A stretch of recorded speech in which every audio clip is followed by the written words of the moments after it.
বর্তমানে সমাজে অপরাধ ও অপরাধীর সংখ্যা দিন দিন বেড়েই চলেছে। এই গভীর অন্ধকারের মধ্যেও আশার ক্ষীণ আলোক শিখা এখনও লুকিয়ে আছে। তার ফলে অসংখ্য অনাচার ও অত্যাচারের মধ্যেও কিছু সৎ মানুষ এখনও মাথা উঁচু করে বেঁচে আছেন, যাদের মধ্যে সদাচার, ভজন, কীর্তন, দেবদ্বীজের সেবা, ভক্তিশ্রদ্ধা এখনও দেখা যায়। এখনও অনেক মানুষ ধর্মকর্মে প্রবৃত্ত হতে চায়, কিন্তু বিভ্রান্ত হয়। প্রতিনিয়ত সংসারের নানান সমস্যায় জর্জরিত মানুষ আজ সমাধানের পথ খুঁজছে। মা লক্ষ্মী সেই পথের দিশা দেখাতে পারে। মা মহালক্ষ্মীকে দেখা যায় কর্দম থেকে উত্থিত পদ্মের ওপরে বসে আছেন, যা আধ্যাত্মিক পবিত্রতা ও অনাসক্তির প্রতীক। মা লক্ষ্মীর হাতের প্রহরণ শুভ শক্তির প্রতীক, অশুভ শক্তির বিনাশ করার জন্য। মন দিয়ে মা লক্ষ্মীর প্রার্থনা করলে মহাশক্তি স্বরূপিণী সকলের সব রকম কল্যাণ ও মঙ্গল বিধান করেন।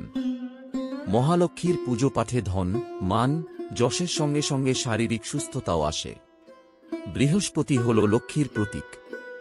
বৃহস্পতি শুভ গ্রহ, তাই বৃহস্পতিবার মা লক্ষ্মীর আরাধনা করলে সকল দুঃখ দূর হয়, আর্থিক সমস্যারও সমাধান হয়। যদি কোনো বৃহস্পতিবার পূর্ণিমা হয়, তবে সেই দিন কোনো রমণী উপবাসে থেকে লক্ষ্মীমাতার পুজো করলে ধন সম্পদে গৃহ পূর্ণ হয় এবং সকল সমস্যার সমাধান হয়। শরৎকালে কোজাগরী লক্ষ্মী পুজোর দিন মা থাকেন জাগ্রত। সেদিন মায়ের পুজো, স্তব ও দ্বাদশ নাম পাঠ করলে মায়ের আশীর্বাদ পাওয়া যায়। আমরা সকলেই বৃহস্পতিবারকে লক্ষ্মীবার বলে থাকি। এদিন মা লক্ষ্মীর বিশেষ পুজো করা হয়।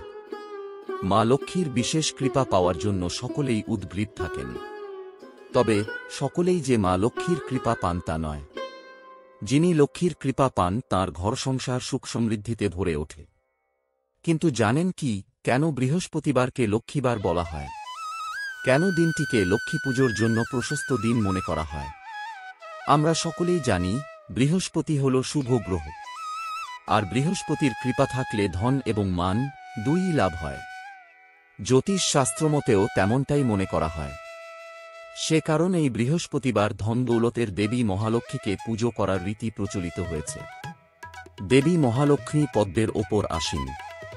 পদ্ম মহাশক্তি এবং আধ্যাত্মিক পবিত্রতার প্রতীক, আর দেবীর হাতের প্রহরণ শুভ শক্তির প্রতীক। তাই দেবীর কৃপা লাভ করতে হলে লক্ষ্মীবারে তাঁকে নিয়ম নিষ্ঠা সহকারে পুজো করা অতি আবশ্যক। পৌরাণিক কাহিনী থেকে পাওয়া তথ্যানুসারে দেবী লক্ষ্মীর হাতের প্রহরণ শুভ শক্তির প্রতীক, যা অশুভ শক্তিকে বিনাশ করে। প্রচলিত বিশ্বাস অনুসারে মন দিয়ে লক্ষ্মীর প্রার্থনা করলে মহাশক্তি স্বরূপিণী সকলের সব রকম কল্যাণ ও মঙ্গল বিধান করেন।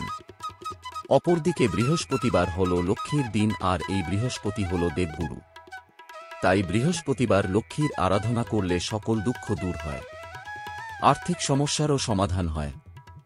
যদি কোনো বৃহস্পতিবার পূর্ণিমা তিথি পড়ে, তবে সেই দিন কোনো নারী উপবাসে থেকে লক্ষ্মী দেবীর পুজো করলে গৃহ ধন সম্পদে পরিপূর্ণ হয় এবং সকল সমস্যার সমাধান হয়।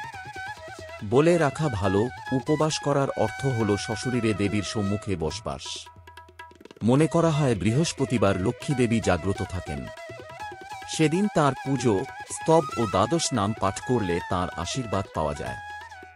জানা যায়, মহালক্ষ্মীর পুজো পাঠে ধন, মান, যশের সঙ্গে সঙ্গে শারীরিক সুস্থতাও আসে। বলা হয়, সমস্ত দেবতা বাস করেন তুলসী গাছে। আবার অন্য একটি মতানুযায়ী দেবী তুলসী হলেন মা লক্ষ্মীরই এক রূপ।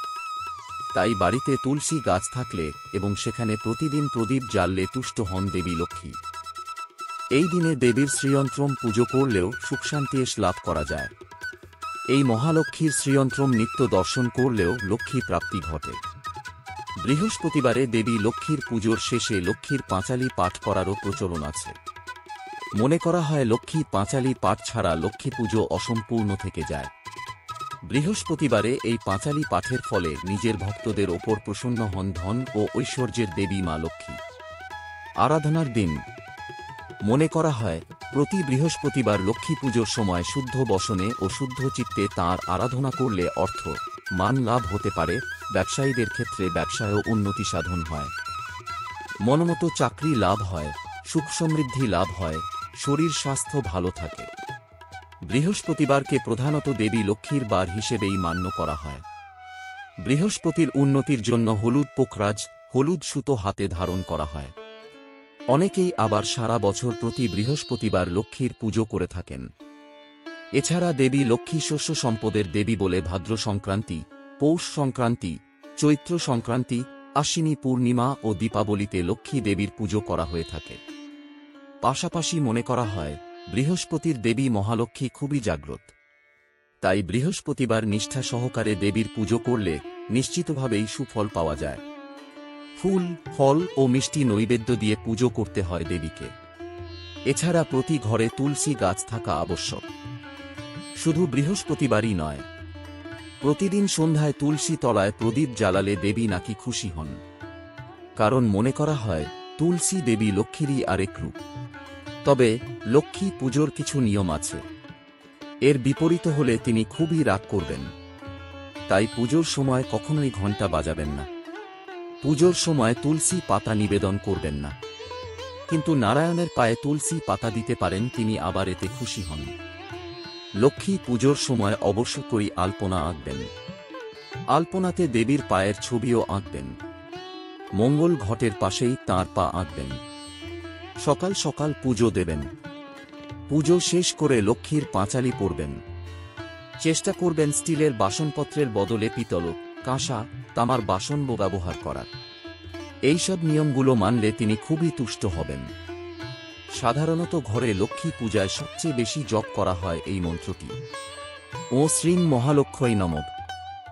ধন সম্পদ প্রাপ্তির জন্য এই মন্ত্রটি পাঠ করবেন। ও হ্রিং শ্রীং লক্ষ্মীভ্যো নমঃ। মহালক্ষ্মী অষ্টক মন্ত্রটি হল মহালক্ষ্মী চ বিদ্মহে বিষ্ণুপত্নী চ ধীমহি তন্ন লক্ষ্মী প্রচোদয়াৎ।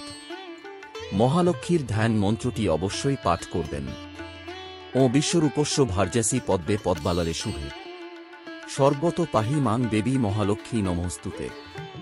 বন্ধুরা, ভিডিওটি যদি ভালো লেগে থাকে লাইক, কমেন্ট এবং সাবস্ক্রাইব করবেন। ধন্যবাদ। জয় মা লক্ষ্মী।